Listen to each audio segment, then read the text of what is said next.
Hello friends, मैं शिव निजान आपका स्वागत करता हूं आपके अपने यूट्यूब चैनल पर। दोस्तों, आज की वीडियो आपके लिए काफी इंपॉर्टेंट है। जीएसटी में एक लेटेस्ट जजमेंट आया है और इसमें काफी बड़ी रिलीफ प्रोवाइड की गई है। ये जो जजमेंट है ये जीएसटी आर 3B 2A के डिफरेंस को लेकर आया है। उसके अलावा भी इसमें दो तीन इश्यूज ऐसे हैं जिस पर आपको काफी बड़ी रिलीफ मिलेगी। अगर आप अपने नोटिस का रिप्लाई कर रहे होंगे तब भी, या फिर आप जो है अपीलेट अथॉरिटी के पास अपील फाइल करने जा रहे हो, दोनों केस में ये जो है अवेलेबल है। पर जो है ऑनरेबल कोर्ट ने फैक्ट्स को जो है कंसिडर करते हुए एसएससी को जो नॉर्मल प्रॉब्लम्स आ रही हैं उस पर जो है अपना जजमेंट दिया है।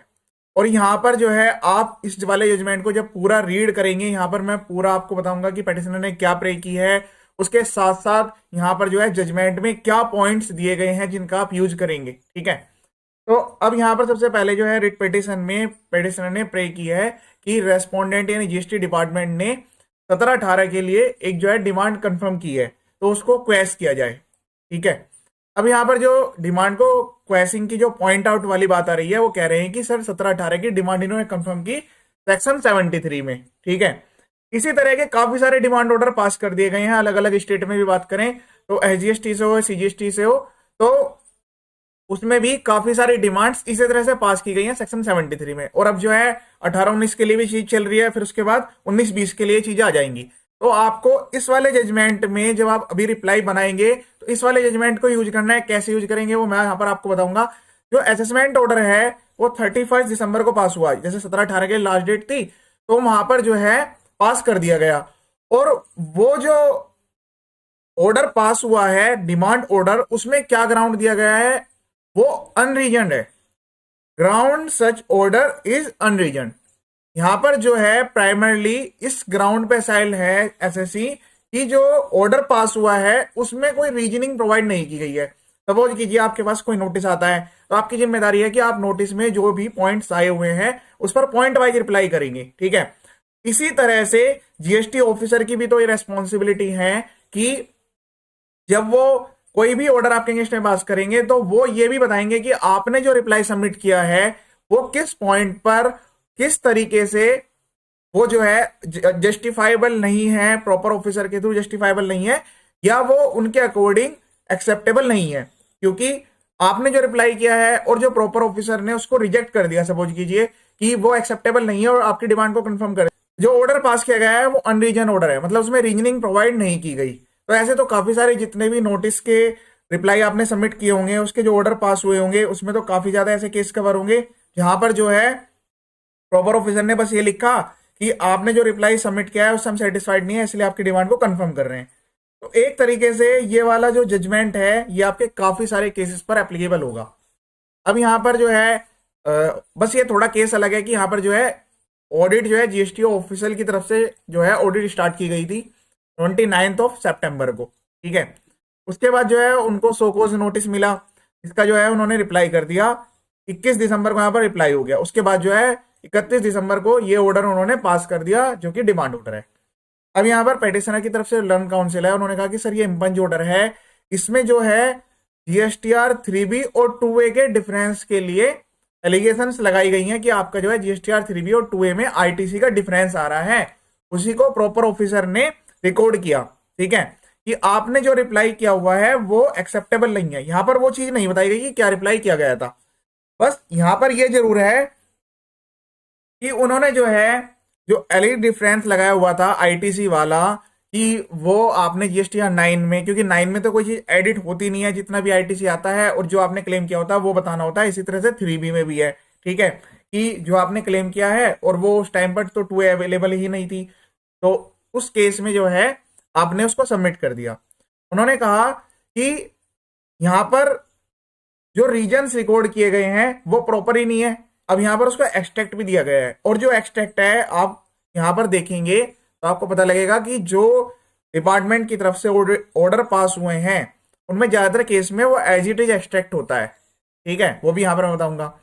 अब यहां पर जो गवर्नमेंट की तरफ से लर्न काउंसिल है, मतलब जीएसटी डिपार्टमेंट की तरफ से, उन्होंने कहा कि जो नेचुरल जस्टिस के जो प्रिंसिपल है उनको फॉलो करते हुए प्रॉपर ऑफिसर ने उनको अपॉर्चुनिटी प्रोवाइड की। उसके बाद वो जो सोकोज नोटिस दिया गया था उसका रिप्लाई कंसीडर करने के बाद ही प्रॉपर ऑफिसर ने ये ऑर्डर पास किया है। उन्होंने बस ये सबमिट किया अपनी तरफ से।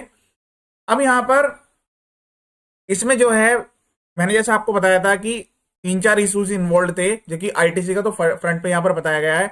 अब उन्होंने पहले इशू पे यहाँ पर सीधे क्या कहा, देखिए ध्यान से समझिएगा क्या कहा गया है। The dealers reply and conclusion of the proper officer, the dealers has given the detailed reply, proper officer जो है एक्सेप्ट कर रहे हैं कि उन्होंने डिटेल्ड रिप्लाई सबमिट किया 21 दिसंबर को against the show cause notice regarding this aspect, thus the dealer have refused the defect raised by the proper officer and is not acceptable। अब आप एक बात बताइए, जब वहां पर 2A था ही नहीं उस टाइम पर 2A 2B, तो उसके डिफरेंस या आईटीसी को किस तरह से रिप्लाई करेंगे? आप भी इसी तरह से रिप्लाई करेंगे कि उस टाइम पर ये फैसिलिटी अवेलेबल नहीं थी। उसके काफी सारे जजमेंट्स भी हैं और उसके साथ साथ यहाँ पर जो है सर्कुलर भी आया हुआ है, बट लेकिन यहाँ पर इस वाले जजमेंट में ये चीज नहीं बताई गई कि रिप्लाई क्या किया गया था। बस इतना है कि उस रिप्लाई पर प्रॉपर ऑफिसर का क्या रिप्लाई आया। ऑर्डर में ये चीज लिखी गई थी कि आपने जो सबमिट किया है वो एक्सेप्टेबल नहीं है, जो भी प्रॉपर ऑफिसर ने डिफेक्ट्स रेज किए थे आपने उनको मना कर दिया। Hence the propose levy of tax interest and penalties confirm, उन्होंने कंफर्म लिखते हुए तीनों चीजें यहां पर लगा दी।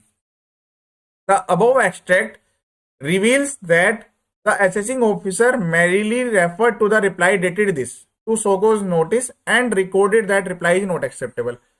प्रॉपर ऑफिसर ने, जनरली यही होता है, प्रॉपर ऑफिसर ने वो रिप्लाई देखा, पूरा समझा, उसके बाद लिख दिया कि आपका रिप्लाई जो है एक्सेप्टेबल नहीं है और डिमांड ऑर्डर कंफर्म कर दिया।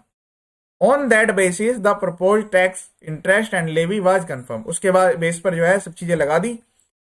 The said findings clearly don't contain any reason for rejecting, तो उसका मतलब है कि आपका जो रिप्लाई है अगर कोई प्रॉपर ऑफिसर उसे रिजेक्ट करते हैं तो ये उनकी रेस्पॉन्सिबिलिटी है कि वो बताएंगे कि रिजेक्ट क्यों कर रहे हैं।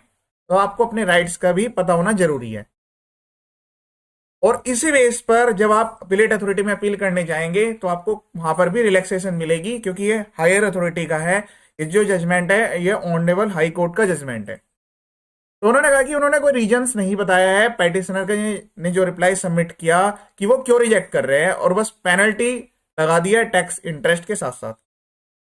Therefore the impugned order which is completely unreasoned calls for interfere, इसलिए ऑनरेबल कोर्ट ने इंटरफेयर किया।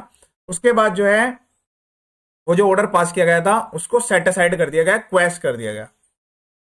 उसके बाद वो जो केस है वो प्रॉपर ऑफिसर को फिर से रिमांड बैक किया गया है, और अब की बार यहां पर यह डायरेक्शन दी गई है कि आप इनको प्रॉपर अपॉर्चुनिटी प्रोवाइड करने के बाद पर्सनल हियरिंग की, उसके बाद फ्रेश ऑर्डर पास करेंगे और वो रीजन्ड ऑर्डर होगा कि अगर आपने या तो आपने जो रिप्लाई सबमिट किया है आप उसको एक्सेप्ट कर रहे हैं तो उसमें तो कोई प्रॉब्लम नहीं है रीजनिंग के केस की। लेकिन जहां पर आप किसी एसएससी के अगेंस्ट में कोई भी ऑर्डर पास कर रहे हैं, उसकी डिमांड पेनल्टी टैक्स को कंफर्म कर रहे हैं, तो उस केस में आपको रीजन भी बताने पड़ेंगे। अब यहां पर ये प्रॉपर ऑफिसर की जिम्मेदारी हो गई है कि वो जब अपना ऑर्डर पास करेंगे तो उसमें रीजन लिखेंगे कि वो रिप्लाई को क्यों एक्सेप्ट नहीं कर रहे हैं। 2 महीने का इसमें टाइम दिया है, और इस तरीके से ये जो रिट पिटीशन है ये एसएससी के फेवर में आ गई। तो यहां से आपको 2 सबसे बड़े पॉइंट्स मिले हैं। पहला पॉइंट तो सबसे पहला क्या मिला है कि जब आपको अपना रिप्लाई करना है तो वो जो भी आपका रिप्लाई है उसमें डिटेल्ड रिप्लाई आपको करना है, और जो भी सर्कुलर्स हैं या जजमेंट्स आए हुए हैं उनका भी वहां पर रेफरेंस देना है। क्योंकि आपने अगर सिंपली ये लिख दिया कि मेरा जीएसटीआर 3B मैंने एक्चुअल बेस पर कंफर्म कर लिया है या मैंने ले लिया है और आपने अटैचमेंट्स भी लगा दी, तो शायद वो प्रॉपर ऑफिसर उसको कंसिडर ना करे। पहला पॉइंट तो ये आ गया। रिप्लाई के लिए कैसे आपको रिप्लाई करना है उसके लिए डिटेल्ड वीडियो मैंने अपने यूट्यूब चैनल पर अपलोड किया हुआ है, बिल्कुल लेटेस्ट। उसमें क्या क्या फॉर्मेट्स आपके रहने वाले हैं वो सब कुछ है, वो आप वीडियो देख सकते हैं।